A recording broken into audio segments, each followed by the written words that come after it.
మీ తండ్రి గారు గతంలో 14 సంవత్సరాలు ముఖ్యమంత్రిగా ఉండి ఏం చేశారు విశాఖపట్నానికి చెప్పండి. మళ్ళీ నేను అడుగుతారు, మీరు ఏం చేశారు ఇక్కడ 700 కోట్లు పెట్టి 400 కోట్లు 700 కోట్లు పెట్టి మీరు రుషికొండలో బిల్డింగ్ కట్టారని. ఎస్, గవర్నమెంట్ బిల్డింగ్ అది. ఈరోజు జగన్మోహన్ రెడ్డి గారు ఉండట్లేదే, లేదా మా పార్టీ నాయకులు ఉండట్లేదే. ప్రభుత్వానికి ఏ రకంగా ఉపయోగించుకోవాలో ఆ రకంగా ఉపయోగించుకోండి.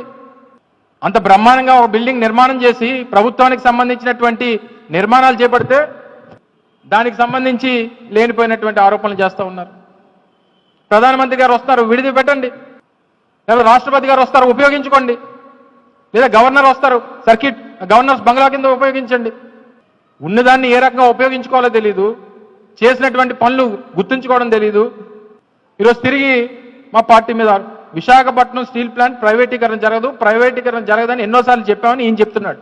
ఎస్, వెరీ గుడ్, స్వాగతిస్తున్నాం. ఈ మాట రేపు ప్రధానమంత్రి గారు వస్తారు కదా, విశాఖపట్నం స్టీల్ ప్లాంట్ ప్రైవేటీకరణ జరగదు అని చెప్పి పెద్ద మనిషి నిన్న ప్రకటన చేశారు. ఎస్, స్వాగతిస్తున్నాం. కానీ ఆయనకి అది చెప్పాల్సింది. ఈయన చెప్పాడు, చాలా ఎలక్షన్స్ ముందు చెప్పాడు, ఎన్నికలు అయిపోయి 7 నెలలు అవుతున్నాయి, ఇప్పుడు చెప్తున్నాడు. అక్కడ తీరా చూస్తే ఎంప్లాయీస్కి జీతాలు లేవు. వెళ్ళి స్థానిక ఎంపీని అడిగితే మీకు జీతాలు ఇవ్వట్లేదు అని చెప్పి ఆయన క్వశ్చన్ మార్క్ ఉంటాడు. పక్కన ఉన్నటువంటి రాష్ట్రంలోనేమో స్టీల్ ప్లాంట్ ఈ రకమైనటువంటి పరిస్థితులు ఉంటే ఆ మంత్రి గారేమో 15,000 కోట్ల ప్యాకేజ్ తెచ్చుకుంటాడు. తీరా ఈయన చూస్తేనేమో ప్రైవేట్ పరం చెయ్యం. అది నిర్ణయం మీరు చెప్తారా, లేకపోతే మీ తండ్రి గారు రేపు పక్కనుండి రేపు 1,00,000 మందితో సభ అంటున్నారు కదా, ఆ సభా సాక్షిగా ప్రధానమంత్రి గారితో చెప్పిస్తారా?